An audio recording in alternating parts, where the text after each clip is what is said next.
MP में सिपाही भर्ती घोटाला सामने आया है। सॉल्वर गैंग ने असली उम्मीदवारों की जगह परीक्षा दी।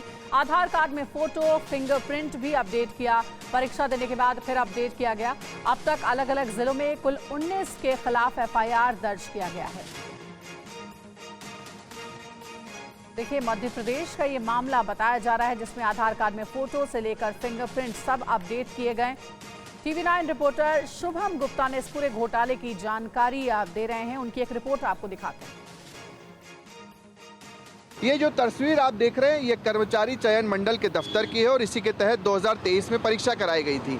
इससे पहले मध्य प्रदेश में व्यापम घोटाला सामने आ चुका है, नर्सिंग घोटाला सामने आ चुका है। दोनों ही घोटालों की जांच सीबीआई ने की थी। अब इस घोटाले में क्या हुआ है इसे भी समझ लीजिए। दरअसल 10 लाख लोगों ने, तकरीबन 10 लाख लोगों ने इसकी परीक्षा दी थी, जिसमें से 7,000 से ज़्यादा आरक्षक के पद थे।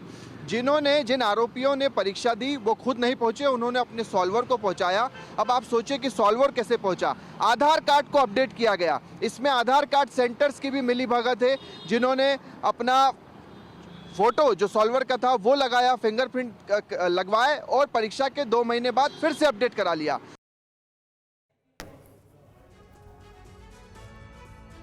और इस पूरे मामले में अलीराजपुर जिले के एसपी राजेश व्यास और ग्वालियर के एसएसपी धर्मवीर सिंह का क्या कहना है, आपको सुनाते हैं।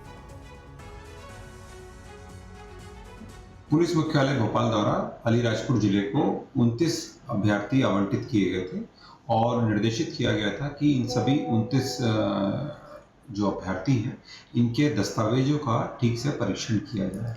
परीक्षण के दौरान ये बात सामने आई कि रामरूप गुर्जर नाम का जो अभ्यर्थी है, इसने आधार कार्ड का अपडेशन जो है वो एग्ज़ाम के पहले और एग्ज़ाम के बाद दोनों समय करवाया है। इस पर फर्दर इसका इन्वेस्टिगेशन किया और पाया गया कि इस व्यक्ति ने एग्ज़ाम के पहले करीब 1 माह पूर्व इसने अपडेशन कराया था आधार का और अपने आधार पर एक किसी अन्य व्यक्ति जिसका नाम अमरेंद्र उर्फ बाहुबली था, इसका फिंगर्स उसमें लगाए थे और अपडेट में जब एग्ज़ाम देने इसने अमरेंद्र को भेजा था। मिलान करने पाया गया कि इसमें 5 स्टूडेंट ऐसे हैं जिनका फिंगरप्रिंट मैच नहीं खा रहा है, किसी में आधार कार्ड अपडेट हुए हैं। तो स्क्रूटनी के आधार पर जो हमारी कमेटी कॉन्स्टिट्यूट हुई थी, कमेटी की रिपोर्ट के आधार पर पाया गया कि ये फर्जी तरीके से इन्होंने उपस्थिति दर्ज कराई है। तो प्रेमा फेशिया इसको धोखाधड़ी मानते हुए इसमें एफआईआर दर्ज हुई है कम्बू थाने में। आगे इसमें इन्वेस्टिगेशन किया जा रहा है, उसमें जो भी आरोपी होंगे उनकी गिरफ्तारी की जाएगी। और अब TV9 संवाददाता शुभम गुप्ता की एक रिपोर्ट आपको दिखाते हैं कि कैसे आधार कार्ड में फेरबदल कर सॉल्वर गैंग ने इस पूरे घोटाले को अंजाम दिया। एक आधार सेंटर के संचालक से शुभम ने पूरी प्रक्रिया समझने की भी कोशिश की। ये पहली बार होगा जब किसी घोटाले में आधार कार्ड का कुछ इस तरह से इस्तेमाल किया गया हो, क्योंकि मध्य प्रदेश में पुलिस आरक्षक भर्ती घोटाला हुआ है, उसमें आधार कार्ड को ही अपडेट किया गया है। इसे कुछ इस तरह से समझिए कि जिसे एग्ज़ाम देनी है उसने एक सॉल्वर को हायर किया, उसे पैसे दिए और अपने आधार कार्ड में सॉल्वर का वेरिफिकेशन करवाया, यानी कि उसके फिंगरप्रिंट्स और भी तमाम चीज़ें जो होती है। तो ये आधार सेंटर आप देख रहे हैं और यहीं पर हम समझने की कोशिश करते हैं। ये आप तस्वीरें देख रहे हैं कि ये फिंगरप्रिंट्स लिए जा रहे हैं और यहाँ पर फिर आपकी फ़ोटो तस्वीर भी आती है। तो ये सारी चीज़ें इस पूरे घोटाले में अपडेट की गई। जो आधार कार्ड सेंटर यहाँ पर जो चलाते हैं उनसे भी बातचीत करते हैं। ये बताइए, जो घोटाला है आरक्षक भर्ती का, ये इसमें एक तो आधार कार्ड में क्या क्या चीज़ें होती है, ज़रूरत वेरिफिकेशन क्या क्या होता है? हाँ सर, वैसे वेरिफिकेशन के लिए तो जैसे आधार होल्डर का मोबाइल नंबर और मेन थंब भी रहता है। इसी के थ्रू डायरेक्ट जितनी भी गवर्नमेंट वैकेंसियाँ हैं या वेरिफिकेशंस हैं OTP के थ्रू और थंब के थ्रू ही होता है। अच्छा, इसमें जो हुआ है कि जिसे एग्ज़ाम देनी थी उसने एक सॉल्वर हायर किया और अपना जो आधार कार्ड है वो उसके फिंगरप्रिंट्स लगवा दिए, उसकी तस्वीर वहाँ पर आ गई। तो ये कैसे संभव है? ये सर एक तो ऑपरेटर का ही महान गलती है, जो कुछ लोग ये गलत काम करते हैं उन्हीं की वजह से हुआ है। और बाकी जो जिनका आधार कार्ड है उनका जब भी थंब या मोबाइल नंबर वेरिफिकेशन किया जाता है, एक सपोर्टिंग डॉक्यूमेंट जरूर देखें कि इन्हीं का ही है। खासतौर से नॉर्मली मोबाइल नंबर तो चल भी जाता है, लेकिन थंब का वेरिफिकेशन इस तरीके से करना चाहिए जिसका फोटो या थंब होता है तो उसका एक डॉक्यूमेंट देख लें कि आधार होल्डर ही है। एज वाइज देख लें कि इसका एज इतना है, ओवर एज वाले का किसी दूसरे में थंब तो नहीं कर रहे हैं। ये थोड़ा ऑपरेटर का ध्यान देने वाली बात है, तो ये ऑपरेटर का ही उसमें मिसयूज माना जाएगा, ऑपरेटर का गलती।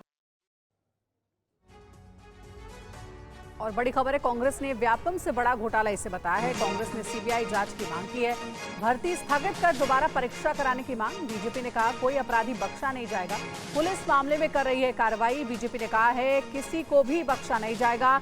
एसएसपी ग्वालियर धर्मवीर सिंह का बयान भी आया है कि प्रारंभिक जांच में सामने आया कि चयनित अभ्यर्थियों ने परीक्षा में दूसरों को बैठाकर धोखाधड़ी की।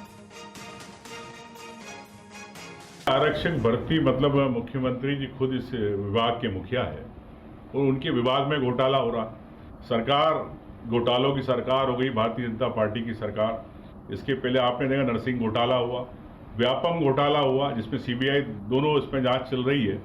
अभी तीसरा घोटाला आ गया। मैं समझता हूं कि ये प्रदेश के युवाओं के भविष्य के साथ खिलवाड़ किया जा रहा है। मध्य प्रदेश की डॉक्टर मोहन यादव जी की सरकार कठोरता के साथ जो भी इसमें अपराधी हैं उनको चुन चुन कर दंडित करेगी और मध्य प्रदेश का ऐसा वातावरण बिगड़ने नहीं दिया जाएगा। इसमें जो भी साल्वर या मुन्ना भाई बने हुए हैं एक एक को सजा दी जाएगी, एक एक को दंडित किया जाएगा।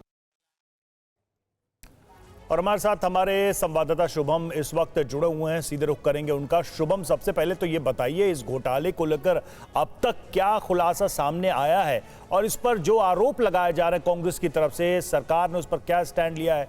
किस तरह की जांच इसमें सरकार के द्वारा कराने की बात कही जा रही है? देखिए रवि, बहुत साल पहले मध्य प्रदेश में व्यापम घोटाला हुआ था और उसमें जो बताया गया था कि मुन्ना भाई उसमें एक तरह से बैठते थे, एग्ज़ाम देते थे।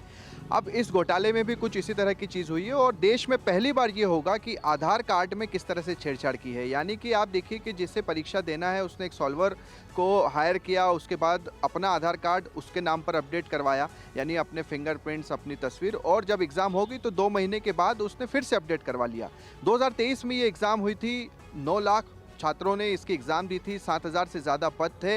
अब जब पुलिस वेरिफिकेशन इसका हो रहा है, जब पुलिस ने जांच पड़ताल की तो उसमें पता चला कि 2 महीने में आखिरकार इतना आधार कार्ड अपडेट क्यों किया गया है। अब तक 19 लोगों पर एफआईआर दर्ज की जा चुकी है, एक की गिरफ्तारी हो गई है, बाकी सब फरार हैं। लगातार पुलिस ढूंढ रही है, मगर सबसे बड़ा सवाल रवि यहाँ पर यही है कि ये एक ज़िले का एक तरह से घोटाला नहीं है, क्योंकि इससे पहले हमने कुछ घोटाले देखे तो ज़िले तक, तहसील तक सीमित थे, मगर यहाँ तो ग्वालियर, भिंड, मुरैना, श्योपुर, शिवपुरी और अलीराजपुर यहाँ तक घोटाला है। तो क्या एक गिरोह इसमें काम कर रहा था? और प्रोसेस अगर आप देखेंगे तो एक जैसी हुई है कि आधार कार्ड अपडेट किया है, उसके बाद एक शख्स को हायर किया गया है जिसे हम सॉल्वर कह रहे हैं।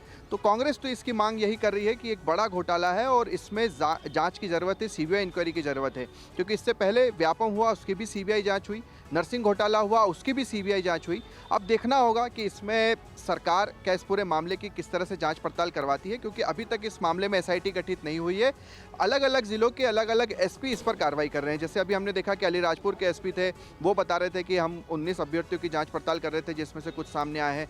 ग्वालियर से 5 अभ्यर्थी पकड़ा है। तो अभी तक कोई एसआईटी नहीं है। अब ज़रूरत है कि सरकार इस पर एक एसआईटी गठित करे और उसके बाद पूरे मध्य प्रदेश में देखे कि आखिरकार कौन कौन से ऐसे अभ्यर्थी थे जिन्होंने आधार कार्ड को चेंज कराया। और इसमें सबसे बड़ी बात, अभ्यर्थी और सॉल्वर तो है ही, मगर सवाल उस आधार सेंटर का भी है जहां से इस तरह की गड़बड़ी की गई, क्योंकि अगर इस तरह की गड़बड़ी होने लगी तो आप समझ सकते हैं कि हमारे लिए कितना खतरनाक है कि शख्स कोई और है और आधार कार्ड अपडेट किया गया है, जा कोई और रहा है एग्जाम देने। तो देखना होगा रवि कि इसमें इस पूरे मामले पर आगे सरकार क्या कुछ रुख अपनाती है। नजर बना रखे। शुक्रिया फिलहाल इस जानकारी के लिए।